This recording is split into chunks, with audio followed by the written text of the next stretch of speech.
right, we're not on an airplane, but we got lots of snakes. That's right. We're going to be talking about snakes that can be so beneficial in the garden. And you're going to meet a few of our reptile friends here in this segment. We're joined by Tim Cole from Austin Reptile Service. Welcome to the program, Tim. Well, thanks for having me. And we're going to be talking about trying to settle some myths about snakes, but also just talk about what wonderful creatures they can be in our gardens. And you have in your hand there a magnificent looking creature. This is a Mexican milk snake. Tell me a little bit about him. These are found in the valley of Texas. And this is one of the more colorful snakes we have. Beautiful animal. A lot of people are familiar with a rhyme to tell the difference between the coral snake and the milk snake. Okay. Well, for the Austin area, I want to make this simple. These aren't found here. Okay. So you don't need the rhyme. Okay. That makes you find it very a snake easy. that looks like a coral snake in our area, it is a coral snake. Okay. Now the good news is they physically aren't capable of biting a person unless you do what I'm doing with this milk snake. Okay. So note to self, do not pick up a coral Exactly. It's that simple. You know, Okay. they typically are small snakes averaging 2 foot with a diameter of a pencil. Right. They don't get anywhere near the size of this milk snake. Uh-huh. And yeah, they're not a threat to people in my opinion. Okay. You can leave them alone. Most snakes are very beneficial. They are. And they perform services that gardeners certainly understand, eating insects, eating vermin like mice or whatever. Yep. So One of the more common snakes that gardeners find are the small rough earth snake, which is a solid color, brownish gray snake, averaging about 8 to 10 inches, feeding on worms and slugs. yeah. And just about everybody's yard, if it's got any moisture at all, has them. You know, they'll live under sidewalks, they'll live along the foundation of a house, and they're fairly common in the area. And sometimes I'll get a picture or a phone call and email, and people are, you know, I found a baby snake in my yard, you know, where's Mama? And, well, that is Mama. Okay. They're only about that big to begin with. Well, snakes don't have to be huge to be snakes, in other words. True. And like you were talking about the blind snake. Yeah. That's the smallest one we've got in the area. Right. Well, and I was just referencing one of the most beautiful things I've ever seen in a garden. I was moving a stone, and there on the ground was a Texas blind snake. Iridescent pink with no eyes. Really amazing looking creature. And again, benefit. And if you got a chance to look at the tail, you would have seen a little point on the tail, and they use that hard point to poke a hole through termite mounds, because termite mounds have a hard interesting. shell on them. So they'll poke a hole through that termite mound, crawl on in, and start eating termite larvae. I'm joined over here by somebody who looks like he's beginning to fall asleep a little bit. Could be, if he- maybe basking in the light. And this is a bearded dragon lizard, not native. Right. These But- are native to Australia, but very commonly kept as pets. It looks like he could be a relative of our horny toad, but obviously not. Right. But a beautiful creature.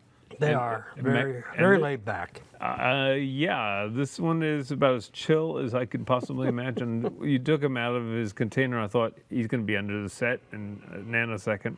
No, just happy to hang.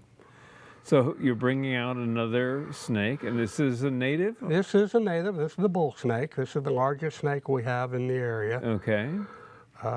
Now, if you live in Austin, these are east of I-35. Okay. Because of the habitat, grassland prairie. Okay. That's where they live. Adults will average 6 feet. I've seen 8-footers. Wow. Most of those were West Texas, where they have a little bit more freedom. Yeah. But these are constrictors, taking on rodents and ground nesting birds. 6 or 8 feet would get your attention. Oh yeah, yeah. 8-footers got some body girth to them. Yeah. I've seen adults that have taken on armadillos and rabbits. Wow. Now, what's the appropriate response to somebody who encounters a snake? I mean, if they've got enough fascination and to outweigh the fear, how close should they get? What should they do? I wouldn't get too close unless they're extremely confident in identification. Okay. But, you know, it doesn't hurt to take some pictures. I like using iNaturalist app on my phone, which Yeah, is a a lot of citizen people science use that, database. right, yeah. You're familiar with it. Yeah. And I always tell people, just take pictures and load them up. It's iNaturalist. If you're not sure what it is, it'll help you identify it. Our website's real easy to use too, because we set it up according to the pattern of the snake. Right. So, in fact, the bull snake pattern is what we call a blotch pattern. Yeah. It's not a geometric shape. Right. It definitely looks like a blotch to So me. we Beautiful have, color, though. You know, lots of snakes that have a blotch pattern. Our rat snakes, our water snakes, king snakes, the bull snake. And all the snakes with blotches are all on one page. Snakes with stripes, all on one page. Okay, Solid makes it colored pretty easy, snakes. yeah? Yeah, Just we like try and make it identifying easy. wildflowers. Exactly. All right. Exactly. So this is, again, the bull snake, Yep. and just a great looking in an animal, and one that, as you noted, lives on the east side of our viewing area, Right. but probably They're- a wide swath of And throughout the state, they're found not East Texas, but Panhandle, West, and South Texas. Okay, all right. Well, bull snake it is then. What is the most common venomous snake in the Austin area? Western diamondback rattlesnake, by far. That is the most common. They're here. They're not rare. And, you know, they're typically not going to come around homes unless they detect a food source. All right. And that food source would be rodents. Yeah. Yep. So keep the area clean. And most snakes like hiding places, right? In terms of, you know. They do, It's an important part of their habitat. And a hiding place for a snake is a solid object that's very close to the ground where they can slip under and feel secure.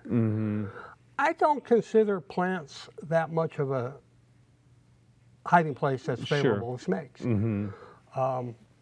But if things get overgrown, you know, you might harbor rodents and rodent burrows, and Yeah. then we know who's going to follow. Okay. All right. So beware the western diamondback, is it? Western diamondback, in my opinion, is the only Okay. venomous snake in the area that's an issue. We do have coral snakes here, but they spend 99% of their lives underground. Yeah. So most people don't even see them. Yeah. I think I've only seen one my entire adult life. Yeah. And they're not an issue unless you Yeah. insist on picking it up. Yeah. That you won't find me doing. There you go. Unfortunately, I have seen over the last few months on Facebook people who have done that, and yeah. Well, you know, stupid is as stupid does, right? So who do we have now? This is the Western coach whip. Okay. Very active snake during the day. They're not a nighttime snake. Yeah. And they like to live in grassy, overgrown areas. What they'll do is they'll rise up above the grass, the weeds, Interesting. periscope, sit like a statue, looking for any small animal that they can feed on. Fascinating. Yeah. So they'll feed on rodents, they'll feed on lizards, they'll feed on venomous snakes. They're not immune like the king snake is, but they'll grab them by the head so they can't get bitten and suck them down like a piece Wow. of spaghetti. Good for you, fella. Now, if you believe in urban legends, you're going to look at that snake and say, oh, this is the hoop snake. People believed you put his tail in his mouth to form a hoop, and he'd roll down the hill after you. Okay. And then when he caught you, he'd whip you with his tail. Okay. Well, I'm not looking forward to that. But you can see the tail looks like a braided whip, Yeah. and that's where they get their name, coach It whip. has the most remarkable, alert, Very, and curious look on his face. very alert. Yeah. These are found throughout the state. We've got eastern coach whips in Texas. We have the western coach whip. And these can be banded with a 6 to 8 inch wide white band or gray band. Out west Texas, these are pink in color. It's amazing. Yeah. And it's the same species. Okay. Well, that diversity is true of most animals. So True.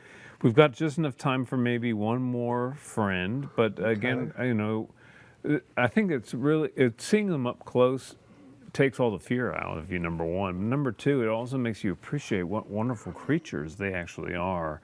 And it's just something that I hope that more people will take away, that as homeowners, we can do a lot to protect a lot of beneficial species. So once you who are we going to meet next? Well, this is going to be an exception to the rule as far as how it looks. Okay, no, we won't have time to talk about them, but I just wanted to, oh, beautiful. And we have to wrap things up. Okay. But tell me real quickly the name. Albino western hognose snake. These All are right. bred in captivity. Okay. Tell us a little bit about your business and how you help folks out. Well, Austin Reptile Service is all about education. And we did a website about 16 years ago to help people identify snakes in Austin. We do property surveys and point out any issues. We do snake removal. I'm really good at convincing people leave the non-venomous snakes alone.